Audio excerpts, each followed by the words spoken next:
Hello, everybody, and welcome back to Random Thoughts of a DM.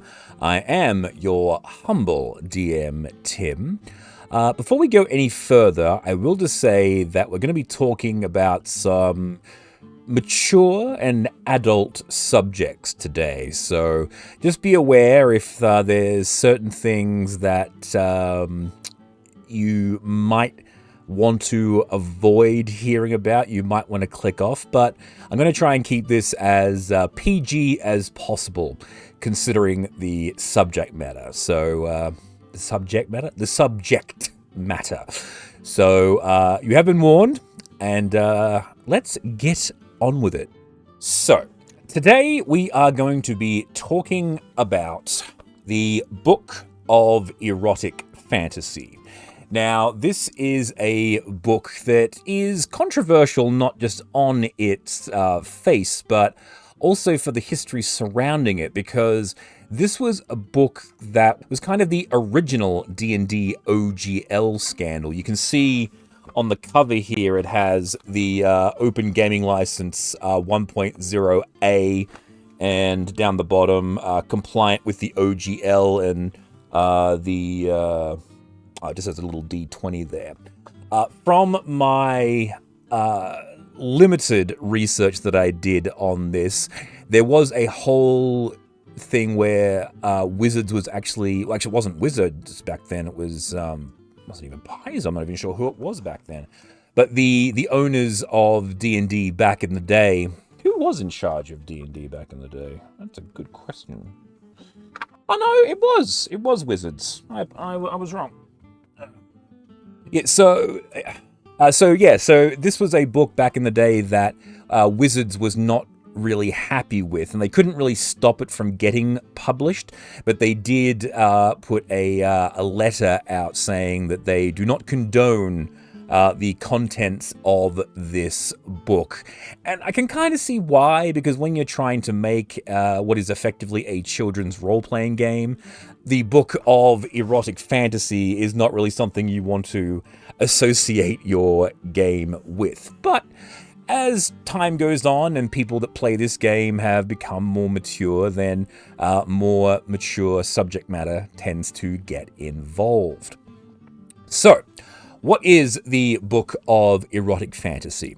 Well, it is a book that introduced essentially a set of rules, subclasses, actual classes, and magical equipment, as well as plot hooks and monsters that revolve around sex acts and the acts of lovemaking in Dungeons and Dragons. We all know the stereotype of the horny bard that will go around and seduce anything that moves. This book basically gives you a framework that if you wanted to go down that path, rather than actually fading to black, you can play out these particular scenarios if you wanted to go there and be explicit. It gives you the rules that allow you to do that. And the thing is that this is, it is a silly subject when you really break it down. And so this book actually handles it in a pretty mature manner. It actually goes through and runs through the different species types and how their culture, what the act of sex and lovemaking and whatever else is when it comes to their particular cultures. It also has what alignments might think of different types of acts. It goes into the potential rules for the consequences of these particular things, i.e. pregnancy and STIs. So there's a whole bunch of stuff that you can glean from this. Depending on where you want to take it, you can take it from the most serious of serious to the silliest of silliest. And the book is just that, a resource that provides you with these things. Now, depending on whether or not you use it for good or for evil, that's entirely up to you, your table, your dungeon master, and the way that your players decide to handle it. Now, when it comes to using this book, I would definitely not to use a term, thrust it upon your players without discussing it. But if this is something that you think your table can handle and discussing it with your players and they all consent to the potential consequences and the content, I think this can, provide some very interesting things that you can add to a campaign.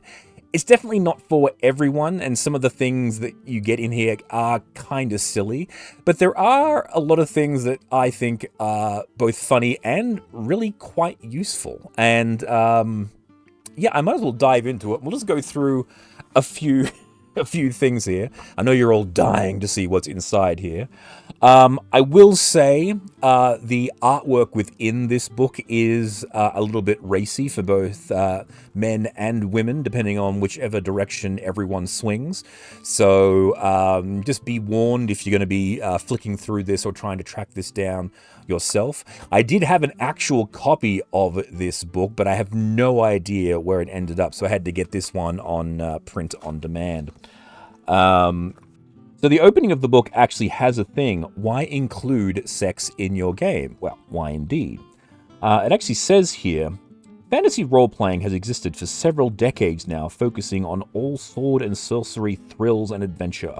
All manner of magic, action, and adventure have been covered throughout time. But sex beyond courtly love, vague references, and euphemisms has been curiously absent from most games. The question begs to be asked, why should such a huge portion of the existence be left out of games? And it goes on to say about society having progressed to the point that society has progressed to the point where it is more tolerant of these issues and the exploration. The last time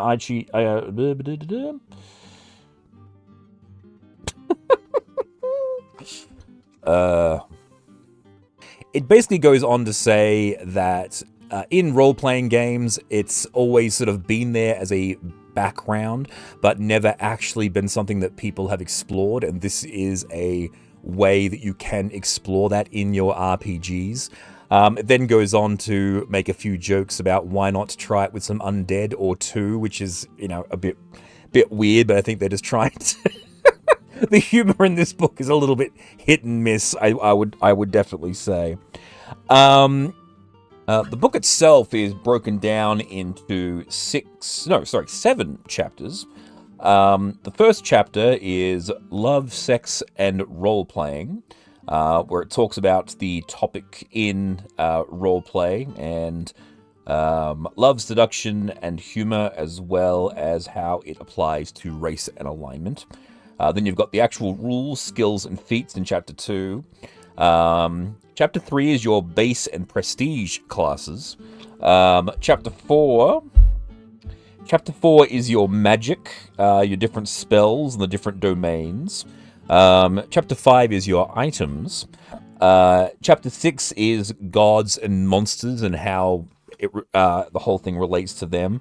And then Chapter 7 is your adventure organization.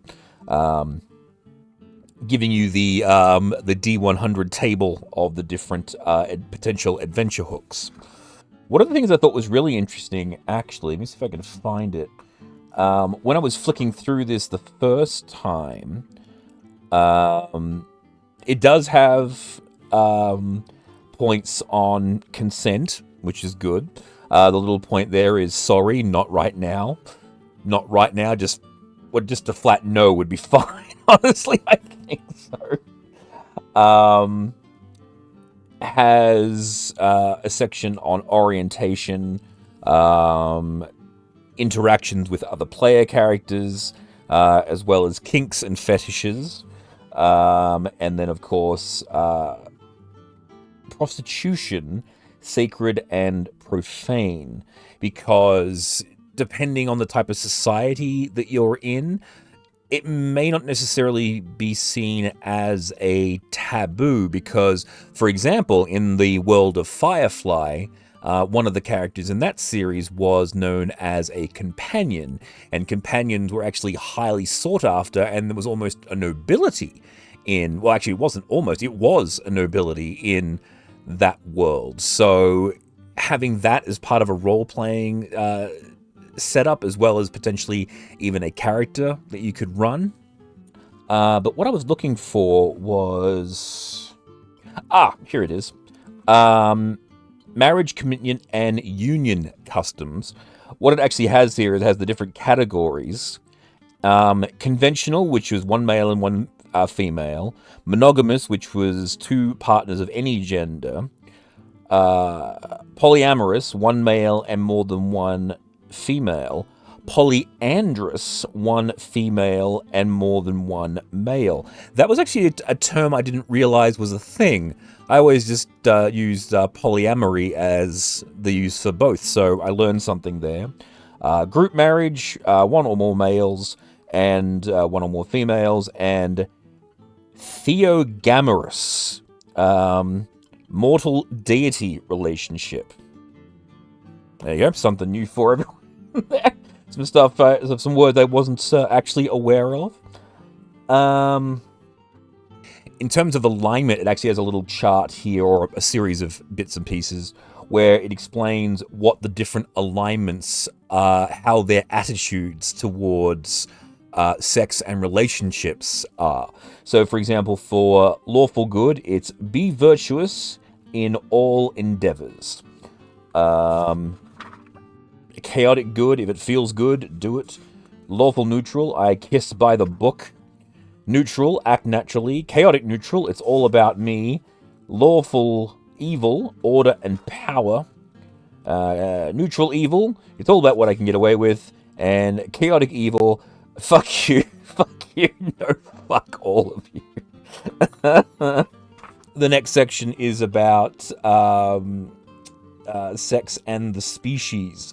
So it goes through dwarves, elves, gnomes, half-elves, half-orc, halfling, humans, centaurs, doppelgangers, dryads, giants, felids, which I believe are tabaxi now, goblinoids, lizard folk, kobolds, hobgoblins, merfolk and tritons, nymphs, orcs and ogres, satyrs. It then goes on to animals, constructs, dragons, oozes, elementals, outsiders, and etc., etc. And there's a couple of more disturbing bits and pieces in there. It also goes into plants and undead, which, again, probably not the best way to go in there. But again, I suppose technically a lich, so depending on which way you want to go with your necromancy, it might be something your characters might end up getting into.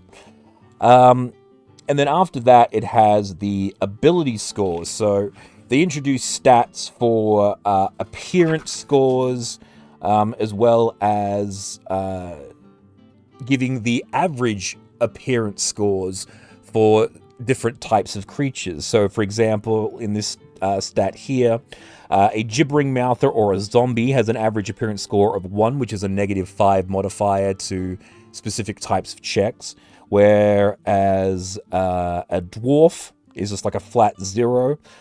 Red dragons are a +2, copper dragons are a +4, a succubus is a +6, and a nymph is a +7. So that's your average appearance scores. So if you want to know where you sort of range in there, whether you're going to be dwarven or elven sexy, or whether you're going to be succubus sexy, that's where you know where you fall. Interestingly enough, it doesn't actually have human beings in there. They've just got elves and red dragons and dwarves, but yeah, bugbear, orc, dwarves, giant owl, which I think is an interesting choice to add in for your average appearance score, because I don't think many people are going to go, check out that owl. But, you know, I didn't write this book, so... another one of the stats is the perform ability, as well as your ability to sustain yourself. So in order to how long someone can last during a particular act. So if you're going for 20 minutes, it's a DC of 10, right up to 3 hours, which is a 30, and a +5 for every additional hour past that point. Which I don't know of anyone who would want to be going on for that long, especially during a D&D campaign. I think that's definitely a fade to black moment. But you could see here where you could use that, where you'd want to know whether or not someone has successfully seduced someone.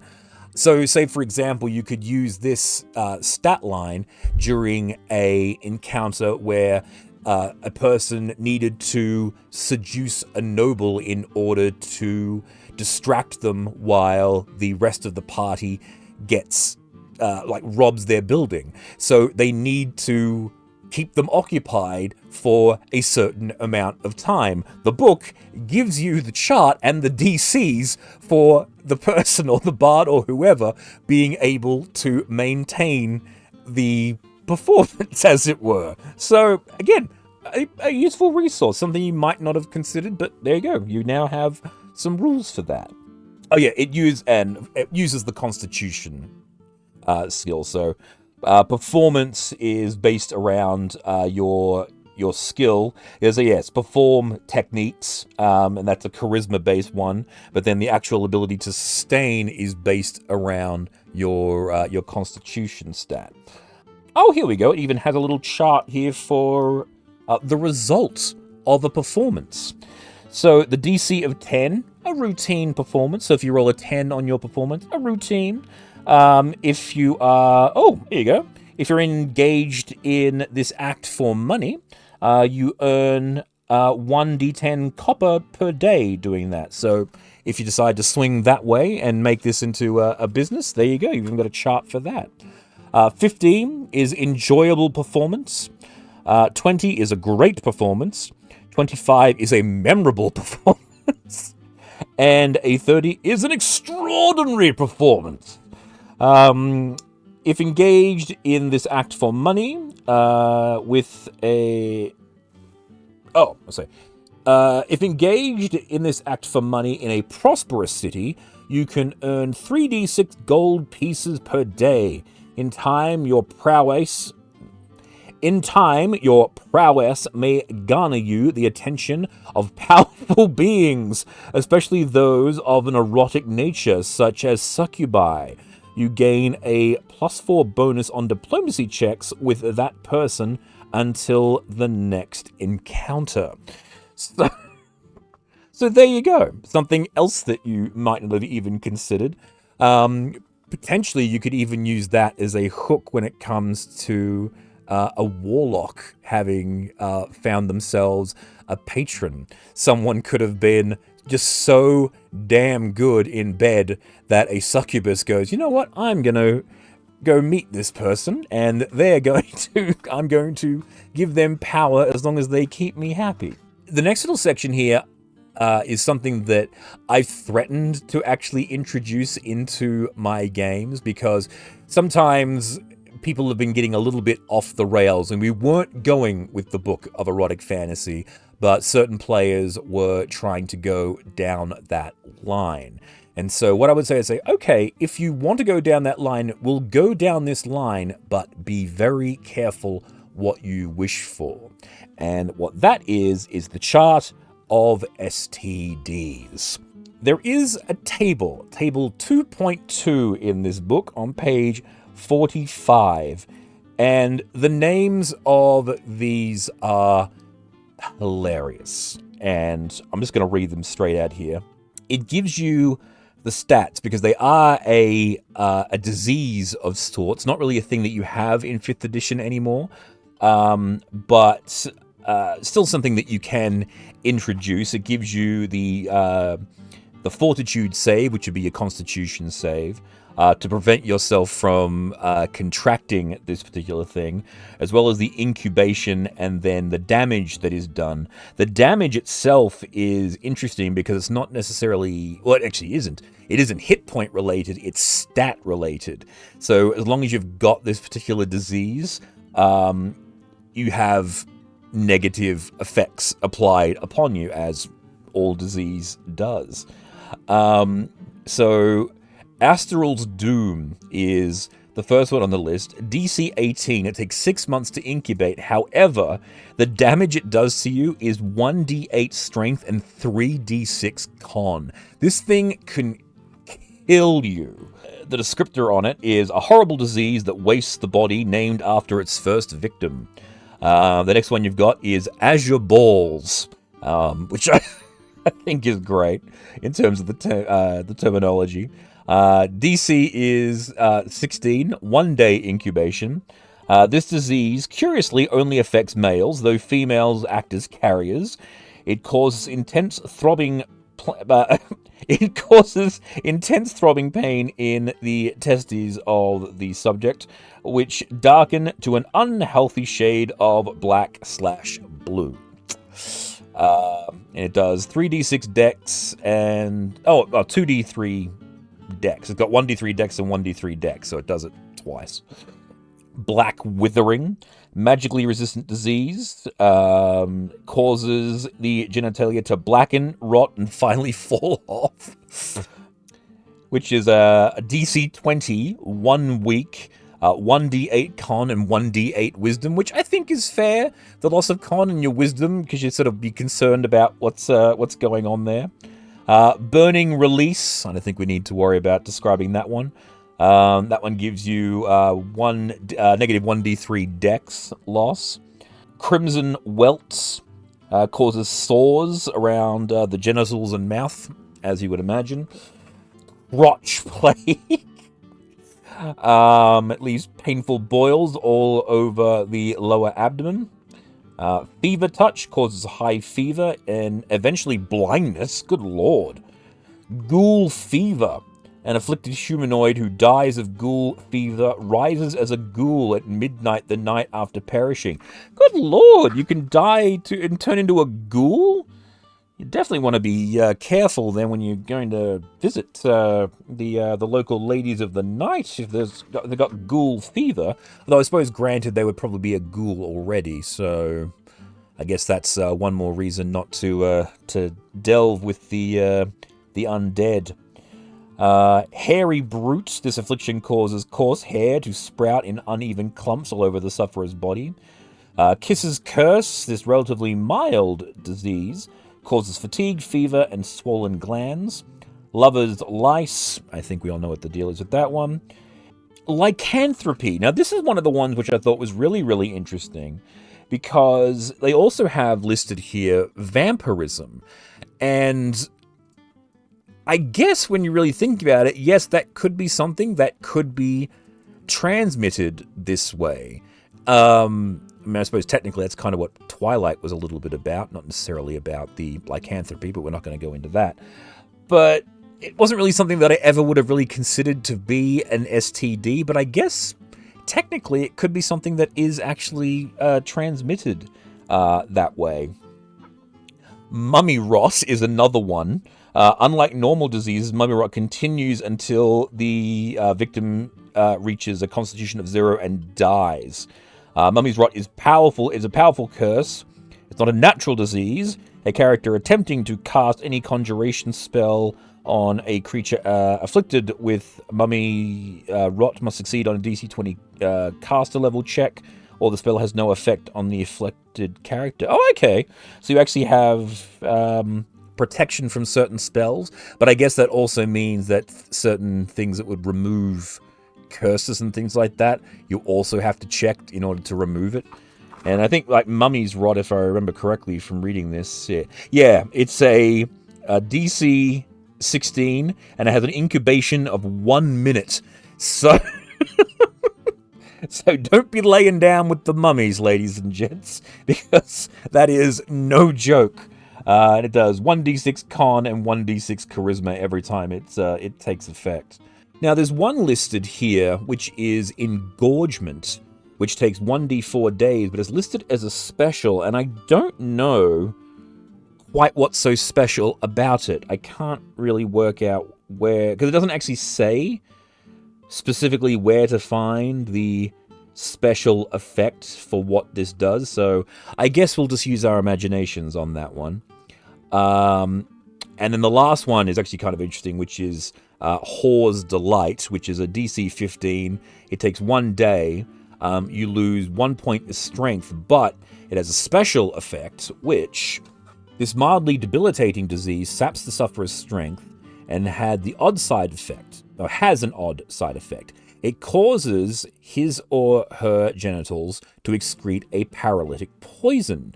Someone having an encounter with a person suffering from Whore's Delight must make a fortitude saving throw or be paralyzed for 1d4 hours. This disease earned its name from unscrupulous flesh merchants who would use people suffering from Whore's Delight to rob unwary customers. So you could potentially have that be a thing. So, say for example, one of the players goes and visits someone, and the plot hook you're looking to hook is that something gets taken from them, or they have something that you want the bad guys to have. Well, then maybe the person that they send has this particular disease, paralyzes them, and then robs them. So there are potential uses, as well as potential punishments for people that are going down this path a little bit too ridiculously.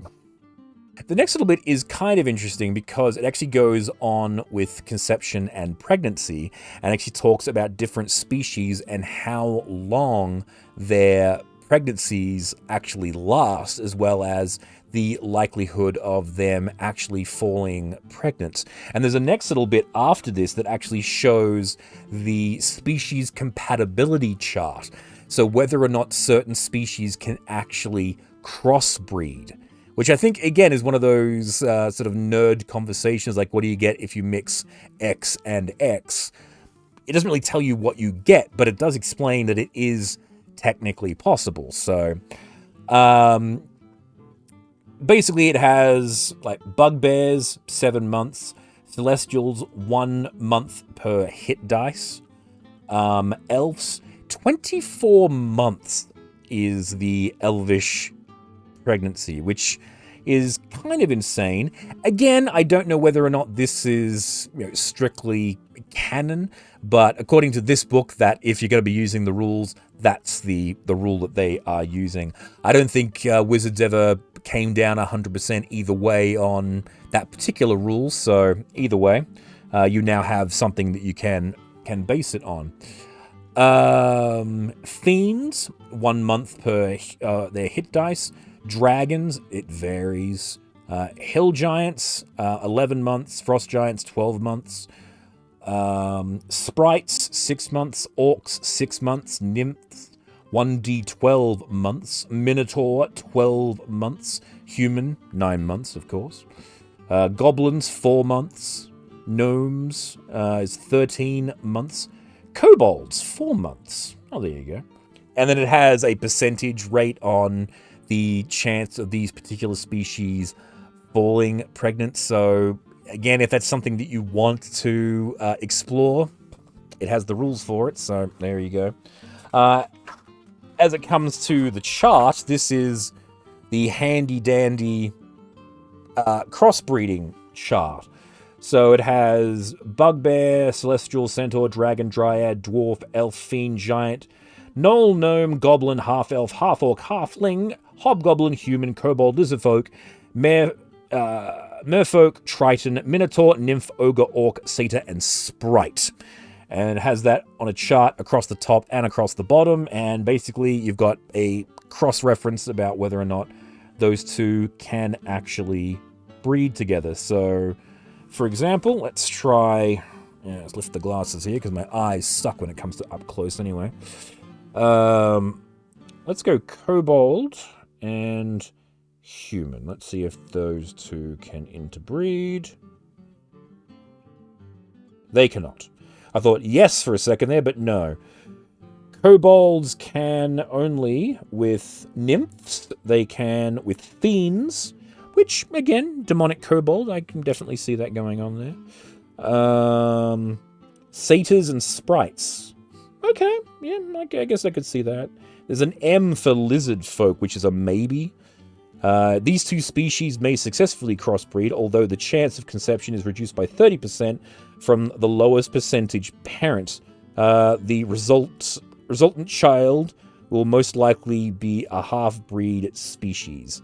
So, one of the things that Wizards did in the most recent edition is they basically got rid of half species. So your half orcs and your half elves are now just elves or orcs.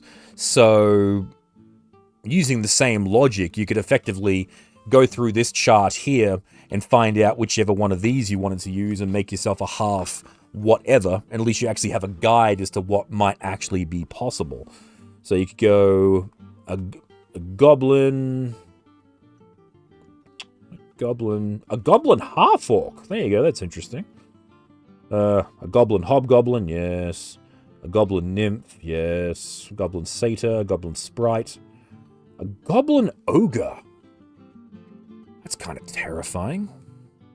Would it be a really big goblin or a really small ogre? Ugh. Not even sure I want to think about that. And you've also got, what is it, the, what happens when a... Well, actually, here we go. What happens if a human and a minotaur? Because I've always got that joke that Actually, no, what was it? A merfolk and a minotaur. Because my father was a merman and my mother was a minotaur, and I just turned out to be a human. Let's see if that's actually in here. So we got minotaur, and then we got... according to the Book of Erotic Fantasy, can't do it. It's a no. Oh, well. Yeah, the merfolk are doing alright there. They can mate with dragons and dryads, but... Anyway, I won't get too much further into this. You can sort of get lost in this chart for a while. It's interesting stuff. So, if you've ever wanted to know what works when it comes to interspecies crossbreeding, you now have a little reference guide. After that, it is a list of different feats, such as animal magnetism, chase life, instant recovery. So instant recovery is that you can go again after completion, as it were. Limber, so you can bend in various different ways. Disarming looks, dominating demeanor. A lot of this stuff isn't really going to be compatible in the more recent versions of D&D 5e, but because of the way that Pathfinder functions, you could probably take a lot of this stuff and just immediately transplant it back in, because a lot of Pathfinder is still D&D 3.5, which is what this is all based on. But again, you don't necessarily need to follow these rules exactly, because again, it is outdated and probably not going to work all that well anyway. But if you're wanting to use this kind of stuff, it gives you some ideas on where you might go with it. After that, it gives you 3 base classes. One of them is the Imagist, which from what I can tell is effectively like a sexy sorcerer. Like, they use different types of seduction techniques to cast their spells.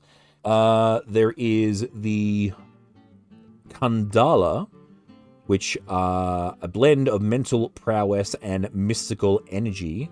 A Kandala embarks on a physical and mental journey towards perfection and enlightenment. Their training combines physical discipline and spiritual quests of understanding of the universe through the mastery of minds and bodies. So it's basically a monk.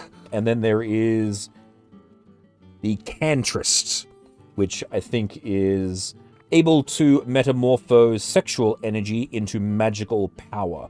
The Tantrist practices their art and improves through interacting with other skilled arcane spellcasters. They use personal rune scar glyphs as a form of spell book. Sex powers his magic. Right, so actually I do remember this one when I flicked through the book the first time. The Tantrist basically is the sex wizard of the book. So you've got the sorcerer, the monk, and the wizard. So the Tantrist has to learn, and they tattoo and scar their bodies with their spell book, but in order to recover spell slots, they must perform with someone else, which, again, could get a little bit awkward, but, again, that's what this book's all about. So we then have the prestige classes. There is the Dominator. We won't get into what that one does, because I think it's kind of obvious what that one's going to be. The Fey Enticer. A little bit of text here is, "Come here, my pretty. Were you lost in the woods? Don't worry. I found you now. You never have to worry about anything else ever again." Ugh. Oh, there's an interesting one here that it has. The Harem Protector. Among certain societies, harems and concubines are common accepted parts of social fabric. To protect them from unwanted eyes, or even worse, kidnappers who wish to claim the concubines as their own, warriors are charged with their safety. Harem protectors are the elite, mighty warriors who rely on intimidation as much as their skill with a sword to guard the harem. So, basic fighter class, but, specific. It's more of a background, really, than I think it would be a class. I don't really think having an entire class built around it is strictly necessary. But anyway, it's in here. Metaphysical Spell Shaper. The Metaphysical Spell Shaper specializes in mastery of metamagic feats.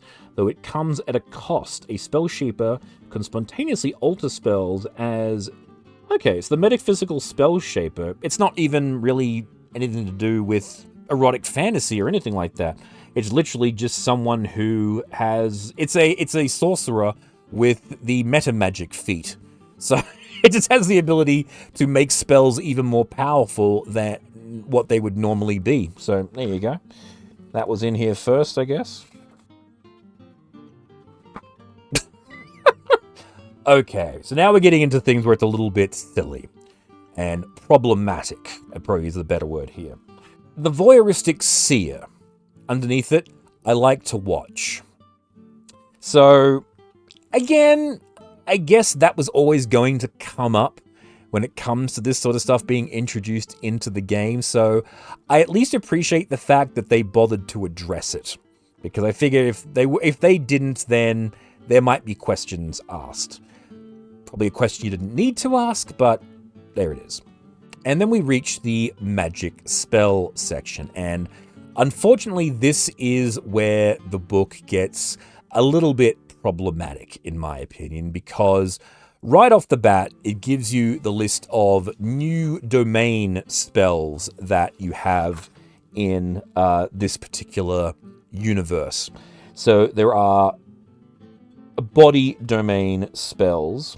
There are denial domain spells. There are joining domain spells. There are perversion domain spells. There are pleasure domain spells. And there are voyeur domain spells. And then right away, it gives you a list for new bard spells. And second cantrip that you have access to right off the bat, the spell Grope. And was that strictly necessary? Absolutely not. I don't know. It's just one of those things when you just go, yeah, okay, I guess that's going to be something that someone's going to do, but did you need a new spell for it? It'd be better off to just not include that. Ale Goggles, a spell that makes you more attractive to people when you cast a spell. Again, that is a problem because you are effectively drugging them with magic spells. Block the Seed. Let you use your imagination on that one there. Share Sensation. This is a spell that lets your target lets you feel what your target is feeling. Again, provided that this person has given permission, fine. Problematic if not. Suspicion. Gain a vision of your target's last encounter. Yeah. Vision of exquisite pleasure. Stuns one person for rounds, so you just look so beautiful that you stun them. Okay, now we're back into less problematic territory. Analyze ancestry, so you can see whether or not, if you're trying for a child with this person, whether or not it might be successful, I guess? Disrobe, subject's non-magical armor and clothing falls off. Again, if it's your own, sure. If the person's willing, fine. Otherwise, touch me not. Caster gains a +2 bonus to AC versus grapples. So you're trying to get away from someone, I guess? Unseen lover. Invisible, mindless, shapeless force that copulates with you or a willing subject. Alright, I guess if you're traveling and no one's willing, it's one way. Mass ale goggles, same problem. Orgasmic vibrations. Pleasurably distract a target. Okay, so it's the Orgasmerator from the movie Orgasmo. Pillow talk. Subject can't Okay, this is a word. I have no idea what it means. Subject can't prevaricate after sex. What the hell does that word mean? I'm gonna have to look this up. A few moments later. Oh, okay. Speak or act in an ambiguous or evasive way to conceal the truth or avoid committing oneself. So, effectively, the way that works is you cast a spell on yourself, and then after you have had an encounter with them, they're effectively hit with a zone of truth. So, I guess, again, potential interrogation, but potentially problematic. Seduction. One creature becomes sexually attracted to you. Love nest. Create a comfortable tent that gives you a +5 bonus to resist scrying. So it's a sexy version of Leomund's tiny hut. All right. Kiss of life restores a recently dead creature to life. Okay, there you go. Irrational attraction. Subject becomes enamored by any type of creature. So, yeah. That's just going through the bard list. It actually has a list for clerics, so there's different ones with them. Here's one of the cleric ones, Cursed Orgasm. So once someone finishes, they actually take a shitload of damage from it as well. There's druid spells, paladin spells,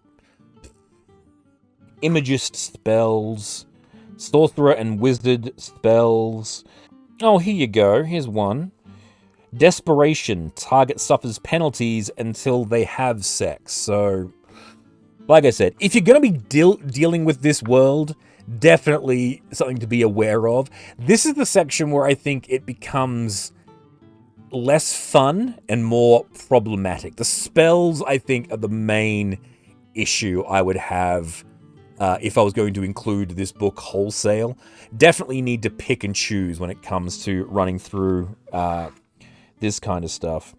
And then we have, of course, the magical items as well as the regular items. So it has lists in here for things like birth shields, ball gags, birthing kits, collars, leather and metal, desensitizing rub, dominator's garb, leather hoods and metal hoods, leather masks, makeup kits, manacles of all different sizes, as well as plenty of other things that you might imagine that I will not get into here. Paddles. There we go, more stuff. Sensitizing oils. a toy kit, a whip. Yeah, so looking for the basic cost of those sort of things, it has them in here. So if you want to know how much a wooden paddle costs, 4 silver pieces. That's pretty expensive. All right. And then goes through telling you how they can be used. Oh, here you go. In the item section, it also gives you a list for different types of services. So if you're looking for a streetwalker, depending on the area that you're in, that can run you anywhere from 5 gold pieces to 1 copper. Looking for a master or mistress, that's 2 silver to 20 gold pieces. A basic masseuse to a superior masseuse is 1 gold piece to 2 copper pieces. So there you go. You've got rates now. Oh yes, and then it gives you all the different types of magical devices. So for example, it gives you the cost of a basic ring, but also what you could put specific spells listed previously within those different things. So it gives you the price for those. Then you've got the different wondrous items. There is Averil's lubrication. I love this one, but just the way that it's described. But I'm gonna have to be very careful. So, rooster, other word for that, the rooster sheath of pleasure. This thin, flexible casing can be worn by a male or slipped over a toy. It has bumps and ridges that provide additional stimulation. It provides a +5 competence bonus on perform technique checks for the user. The codpiece of comeliness. This is a item worn by males to emphasize their area. When worn, it adds a 2, 4, or 6 enhanced bonus to appearance scores. The crop of the mistress gives additional bonuses to intimidation. Gloves of ghost touch. Okay, the gloves of ghost touch. These grey elbow-length gloves are embroidered with misty swirls of pale grey thread. They enable an unarmed strike to deal damage normally against incorporeal creatures. So you literally can punch ghosts with this. So not necessarily everything in here is of a sexual nature. The harness of submissiveness. The headdress of the enticing dancer. The gnomish Kama Sutra. Yes, most societies ban this exotic sex manual, then permit its use. Among the seekers, however, reading and using the book garners much prestige. This manual grants a +5 bonus to all craft toys and perform techniques, as well as providing you with a new spell that allows you to craft things. But it costs 5,000 gold pieces. My God. It's must be one heck of a good manual. Cursed items, the armor of overconfidence. This regal-looking +1 breastplate is finely crafted with small etchings of valiant warriors doing battle with terrible beasts. The wearer of this armor is filled with an overwhelming belief in his own actions, looks, and social grace. In truth, the character suffers a -4 penalty to all appearance and charisma-related checks. In addition, the character becomes prone to making rash and potentially dangerous acts. In combat situations, anytime the character tries to take any delay, ready, or other actions that do not involve moving towards an opponent or attacking, they must make a will save, DC 15. Failure indicates that the character's forgoes caution and advances towards the opponent and attacks. So I think most of my players have been wearing this, if I'm perfectly honest. Oh, artifact. It actually has the Book of Erotic Fantasy here as an artifact that you can get. Even the mention of the Book of Erotic Fantasy in a sexually repressive society may be enough to cause censure or even ostracism. This work focuses entirely on sensuality and sexuality. To fully consume the contents requires 1 week of study. Once you have finished reading it, you get to pick 1 feat of your choice and receive enough XP to put you midway between the minimum needed for the new higher level. So it gives you it basically puts you halfway towards your next level, as well as giving you a new feat. So, not too bad. Again, not necessarily anything, you can always say that they found something unrelated in the book, if you wanted to go that way. The next chapter is about gods and monsters. And that's really it. It has a bunch of different monsters and how they would react to how they would react in a roleplay situation, which, again, if your bard's around, that's what you're probably going to need.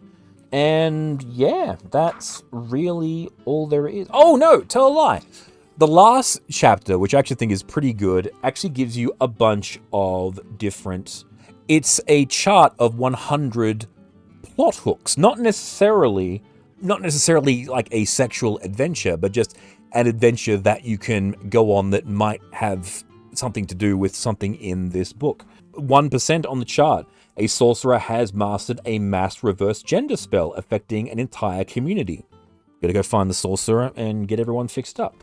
Or if they don't want to be fixed up, don't worry about it. 3, I think, is a bit weird. When I read this the first time, I was like, well, who gives a crap? But it says, the mayor of a large city has recently announced that he is gay.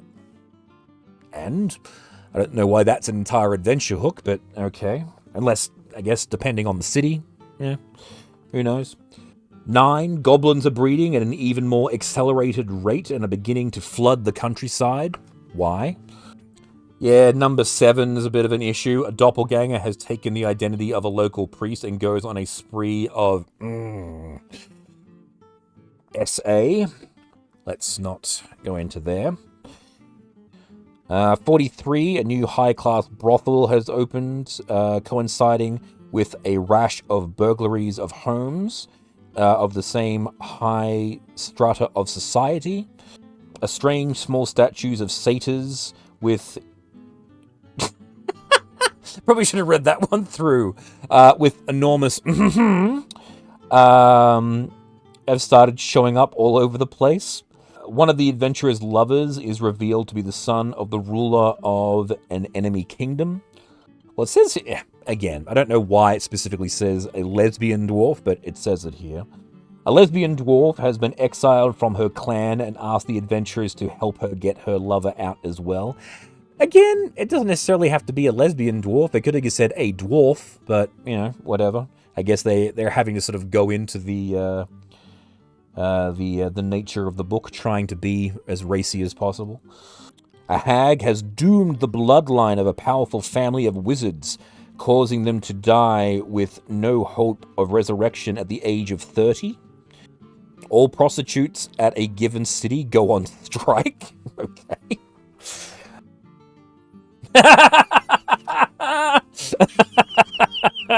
Alright, that one got me. The adventurers are challenged to a game of sexual endurance by a band of halflings. Oh yeah, those fairy feet, it's on now. A wizard never arrives late, he comes exactly when he meets Mr. Baggins.